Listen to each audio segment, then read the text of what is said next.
Friday morning. This morning with Eamon and Ruth. Hello, welcome back. Now, it's common for parents and their children, isn't it, to have differences of opinion. That's nothing new.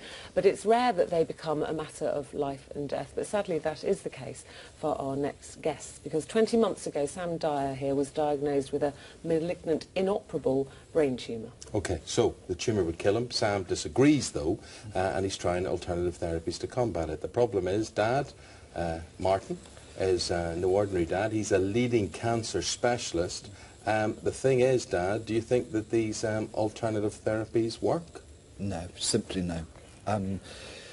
There's no evidence that any of the things that Sam have tried will really make an objective difference to his tumour. Having said that, the stuff that he's tried has resulted in a slight decrease in his tumour on his latest scan. And you can't blame him for trying anything? Oh, absolutely not. No, that's a separate issue altogether. You know, yeah. And this is when he was diagnosed, 22-year-old boy who realised very soon on that conventional medicine didn't have much to offer. Yeah.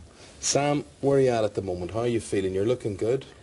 Feeling pretty solid. As solid as one can hope to be, I think, under the circumstances. And I mean, I'm one of the lucky ones. I mean, I've had like 3 seizures in the last 30 months, one which was only 2 days ago, and that's because I took wrong medication, I honestly believe. And apart from that, I'm in generally good health and I'm in good standing. And I think you might be interested to hear about some of the things that I have been trying and I'm very eager to talk about, I suppose.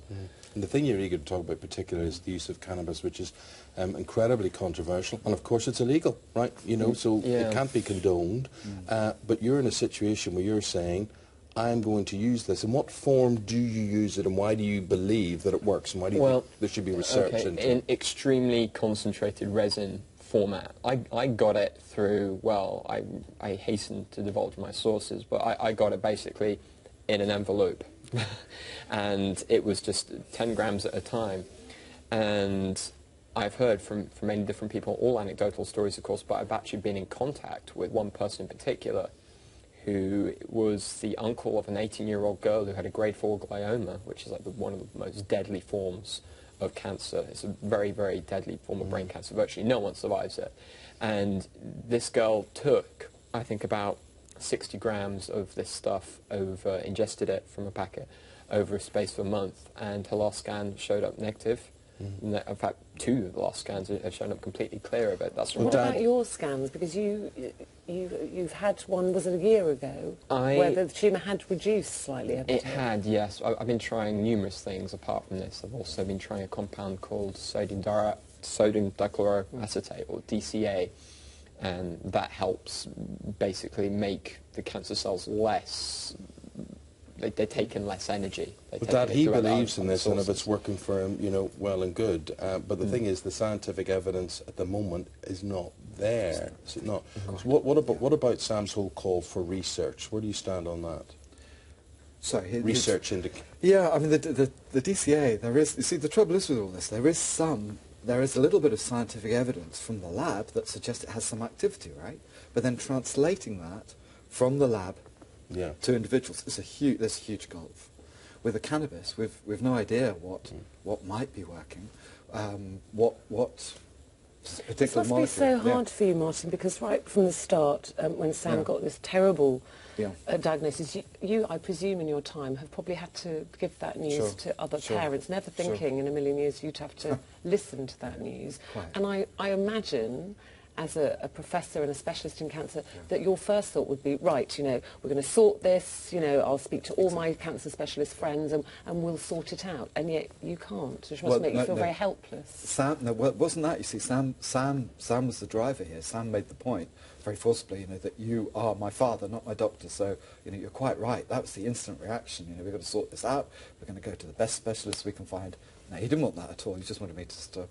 Why didn't you want help from your father? I suppose I wanted the lines. Well, for one thing, he's a specialist in leukemias and lymphomas, blood cancers and stuff like that. So he did once, for a while, flirt with the idea of switching to brain tumours, which was, I guess it was an admirable sign of devotion. But I wanted that to be a clear line. I did not want there to be too much interference, in short. So it's like, you'd be my dad, not my doctor. Yeah. Because That's your what I mum's mean. a nurse, a trained nurse as well, isn't she? She's got Yes. two parents who must have their opinions. Mhm. Yes. Well, Sam, you've no shortage of info on your tumour and your own theories about it. You've learnt a lot about that. Yeah. What have you learnt about yourself in this time? I never say die. In short, I just will not quit. And even the anecdotal evidence warrants, in my opinion, it really warrants investigation of a severe kind, because this could mean, if even like one or two of the stories that I've read are true, I think that would be the case. That like a massive kind of onsurge of this kind of stuff would be warranted from all angles. And I'm really hoping that someone picks up the ball and works on getting this stuff out there. What have you learned about your boy who you've known for 20-odd years, and yet there's things you're obviously learning I all the admire time? him. I don't agree with everything he's done by any means in terms of all this other stuff that he's done. But I've got to admire him for his tenacity, his single-minded purpose. He's taken everything to the absolute max, the tops, and, you know, he's done very well. He's doing very well. Yeah.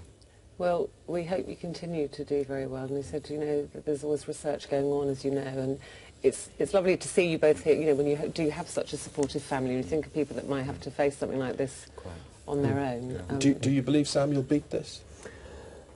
Well, you have to. I personally, I mean, I'm leaning more towards the positive at the moment. If someone else can do it, if other people can do it, I believe I certainly can.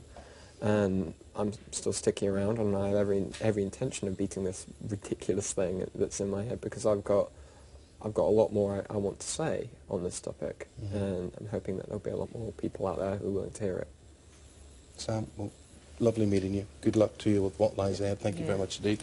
Martin, thank you very much indeed as well. Have you been affected by anything that father and son have talked about there, and you need any information, you go to our website, that is itv.com/thismorning. Yeah, and we're going to be back right after this break. See you in a couple of minutes.